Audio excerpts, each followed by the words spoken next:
السلام علیکم ناظرین۔ اللہ تعالیٰ پر بھروسے کی کہانی۔ ایک عورت کہتی ہے کہ میرا خاوند کسی وجہ سے لمبی مدت کے لیے غائب ہو گیا۔ اس وقت میں ایک عمر بچی کی ماں بھی تھی، جبکہ میرا ضعیف العمر باپ بھی ہمارے ساتھ ہی رہتا تھا۔ ہماری غربت اور مفلسی اپنی انتہا کو تھی اور اکثر اوقات ہمارے گھر میں کھانے کے لیے کچھ بھی نہیں تھا۔ اگر دوپہر کو کچھ کھا لیتے تو رات کو بھوکا ہی سونا پڑتا۔ صبر کے ساتھ ہم بہرحال اللہ کا شکر ادا کرتے تھے۔ ایک رات کو تو بھوک اور افلاس نے ہمارا اور امتحان لیا جو اس سے پہلے کبھی نہیں لیا تھا۔ میری بیٹی کو شدید بخار نے آ گرا۔ بچی کی بخار اور بھوک سے بنی حالت سے مجھے اپنی اور اپنے والد کی بھوک بھول گئی۔ ایسی بھی کسی اور لاچاری تو پہلے کبھی نہیں دیکھی تھی۔ بے قراری حد سے بڑی تو مجھے اللہ تعالیٰ کا یہ قول یاد آ گیا، بھلا کون خدا کے سوا بے قرار کی التجا قبول کرتا ہے جب وہ اسے دعا کرتا ہے، اور کون اس کی تکلیف کو دور کرتا ہے؟ جی ہاں، ہر قسم کی تکلیف، چاہے وہ بھوک کی ہو یا بیماری کی یا غربت کی یا افلاس کی اور یا گناہ کی، کون ہے اس ذات پاک کے سوا جو ان سب تکلیفوں کو دور کر سکتا ہے؟ یہ سب سوچ کر میں اٹھی اور جا کر وضو کیا۔ واپس آ کر بچے کے ماتھے پر پانی سے بھگوئی ہوئی پٹی رکھی اور اللہ کے حضور نماز کی ادائیگی کے لیے کھڑی ہو گئی۔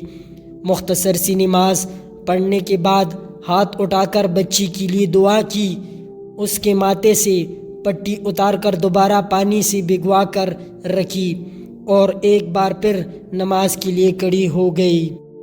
ایک بار پھر بارگاہ الہی میں دعا کے لیے ہاتھ اٹھائے، دعا سے فراغت پر پانی کی پٹی تبدیل کی اور دوبارہ نماز کے لیے کھڑی ہو گئی۔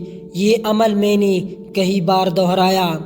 جب بھی یہ سب کچھ بار بار دہرا رہی تھی تو کسی نے دروازہ کھٹکھٹایا۔ اس حیرت کے ساتھ، بھلا رات کے اس پہر کون ہو سکتا ہے؟ میرے والد نے پوچھا، کون ہے؟ اور جواب آیا کہ میں ڈاکٹر ہوں۔ میں اور میرے والد ہم دونوں ایک دوسرے کو حیرانی سے دیکھ رہے تھے کہ ڈاکٹر کو کس نے بلایا ہے۔ میرے والد نے جا کر دروازہ کھولا۔ ڈاکٹر نے آتے ہی پوچھا کہ مریضہ کدھر ہے، اور ہم نے آہستگی سے بچی کی طرف اشارہ کر دیا۔ ڈاکٹر نے بچی کو چیک کیا، کاغذ پر ایک نسخہ لکھ کر میرے ہاتھ میں تھماتے ہوئے بولے، میری فیس دیجیے اور میں چلتا ہوں۔ میں نے آہستگی سے کہا، ڈاکٹر صاحب، ہمارے پاس تو آپ کو دینے کے لیے فیس کے پیسے نہیں ہیں، بلکہ ہمارے پاس تو کچھ نہیں۔ میرا یہ جواب سنتے ہی ڈاکٹر صاحب چلا اٹھا اور غصے سے تقریباً ڈرتے ہوئے بولا کہ اگر فیس دینے کے لیے پیسے نہیں تھے تو مجھے آدھی رات کو فون کر کے کیوں بلایا؟ کیوں مجھے اس طرح بے آرام کیا؟ جب ہم لوگوں نے ڈاکٹر کی منہ سے ٹیلی فون کا لفظ سن لیا، لگا کہ ڈاکٹر غلطی سے ہمارے گھر آ گیا ہے۔ میں نے ہمت کرتے ہوئے جواب دیا، ڈاکٹر صاحب، ہم نے آپ کو ٹیلی فون نہیں کیا، بلکہ ہمارے گھر میں تو ٹیلی فون ہے ہی نہیں۔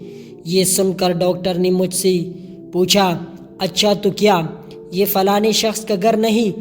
میں نے کہا، نہیں ڈاکٹر صاحب، فلانا صاحب ہمارا ہمسایہ ہے۔ یہ سن کر ڈاکٹر صاحب تھوڑا سا خاموش ہوا اور پھر ہمارے گھر سے نکل گیا۔ ہمارے گھر سے نکل جانے کے بعد وہ ہمسائے کے گھر چلا گیا اور ہم خجالت اور شرمندگی سے خاموش بیٹھے رہے۔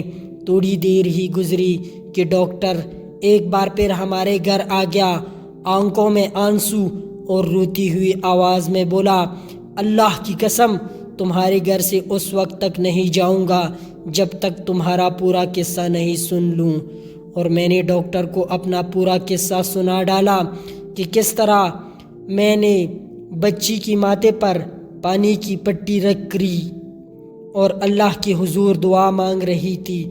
ڈاکٹر صاحب جلدی سے اٹھ کر باہر چلا گیا اور کچھ دیر کے بعد ہمارے لیے رات کا کھانا اور بچی کے لیے دوائی اور کچھ گھریلو ضروریات کی سامان کی چیزیں اٹھا لایا۔ ساتھ ہی اس نے ہمیں بتایا کہ اس کی طرف سے ہر مہینے ایک تنخواہ ہمیں اس وقت تک ملتی رہے گی جب تک اللہ چاہے گا۔ جی ہاں، یہ اللہ پر بھروسے کی کہانی ہے۔ اللہ تعالیٰ پر بھروسہ کیجئے، کیونکہ اللہ تعالیٰ تو ہمیں ہماری جنم دینے والی ماؤں سے بھی 70 گنا زیادہ پیار اور رحم کرتا ہے۔ والسلام، ملتے ہیں اگلی ویڈیو پر۔